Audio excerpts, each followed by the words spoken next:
This is Fabian in Staten Island. Great to have you on the program, sir. Hello. Hello, Rush. Megadittos and Merry Christmas. Same to you, sir. Thank you. And I wanted to, regarding this no label stuff, I was brought up believing that if you withhold the truth, it's the same as lying.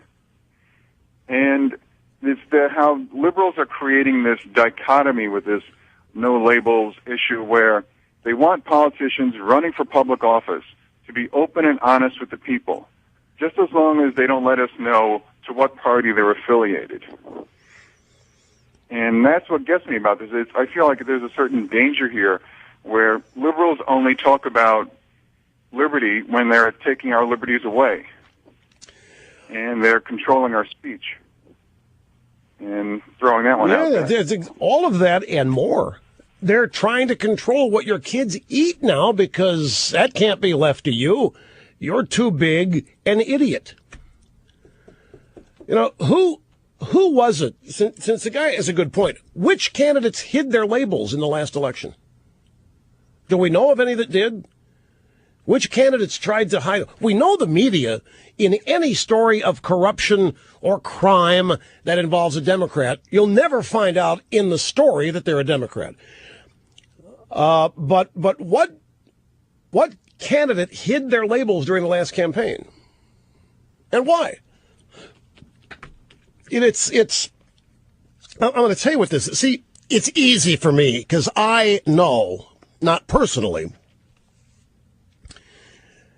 but I may as well. I know some of the people on the right joining this group. I know some of the people on the right, well, formerly on the right, who are championing this group. And I know their mindset, and I know that they're ticked off. They basically have been rendered irrelevant in the conservative movement because these are the people who've been spouting the end of Reaganism. The Reagan era is over. We got to move beyond that. You can't just say tax cuts and beat the communists anymore. That's not going to cut it. Conservatism has to stand for active, large government done wisely. Well, those people, of course, the Tea Party said sayonara. So they resent the Tea Party. These are the people that resent ordinary average people while attempting to stand up for them and defend them. So no matter how you slice it, this group is going to fall of its own weight. It's simply not possible. It is simply not possible to run around and live and engage in politics the way these people want to. At some point, people go, well, are you a Republican or Democrat? In the no labels movement, that's precisely why we're here. That doesn't matter. The voters don't say the hell it doesn't. Are you a Republican or a Democrat? And you're going to find out they're Democrats trying to hide the fact, or they're liberals trying to hide the fact. A lot of Democrats, to answer my own question, a lot of Democrats ran ads without party affiliation in the 2008 race. Congressional races, a lot of them ran ads without saying they were a Democrat. Plain and simple. Ken in Livonia, Michigan. Welcome, sir, to the EIB network. Nice to have you here. Yeah, Rush. I wanted to do a comment regarding this whole issue of no labels. Yeah. That many years ago I took a college course. It was a business class called Conflict Resolution. And what was being taught was that labels were a bad thing because when you label people, you divide people.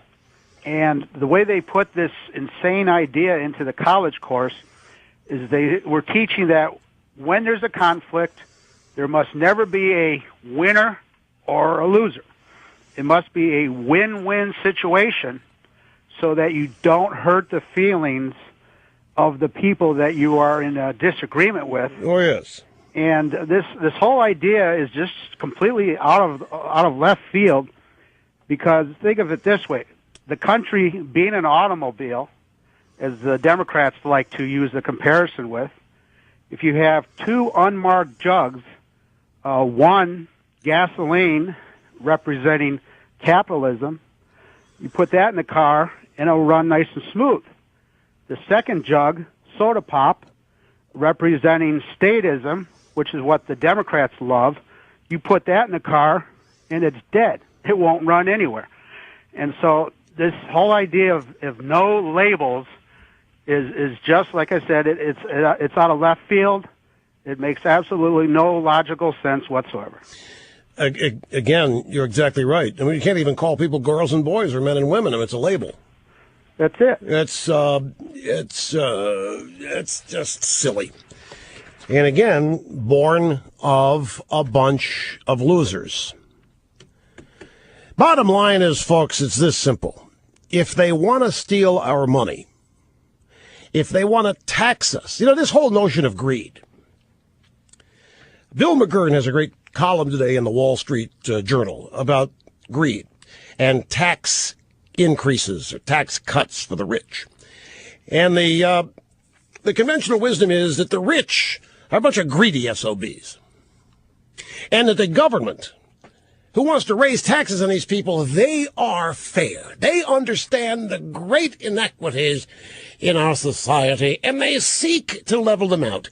And it's these greedy rich people who are steadfastly opposing giving up any more of their money. They don't need the money they've got. They'll never miss a tax increase. They don't need this.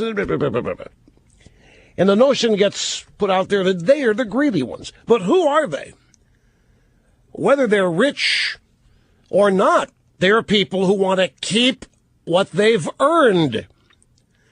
Who is the government? Who are the Democrats? The Democrats are the people who want to take what they haven't earned. They want to take from the people who have earned it and use it as their own to spend to their own benefit. Now, to whom does the definition of greed more properly apply? It is, as I've always said, the real focus of greed in this country is in the government and everybody who works there. Well, not everybody. Elected officials, that's the greed. That's where it's located. And it's so convoluted to have people who earn their money being called greedy simply because they think they should be able to keep a little bit more of it, that they'll do better with it than the government will. And that's greed.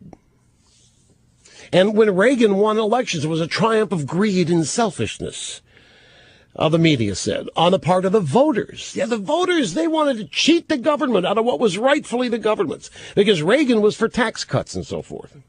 But the real greed exists in Washington. It is there that people who haven't earned your money want to take it from you and spend it as though it was theirs for their own benefit, as in buying votes, continually being elected, what have you. And he's absolutely right about this. So, whether they want to steal our money, high taxes, or what have you, Democrats, liberals, progressives, socialists, doesn't matter what they call themselves. We know who they are. They are people who feel entitled to everybody else's earnings while having not earned any of it themselves.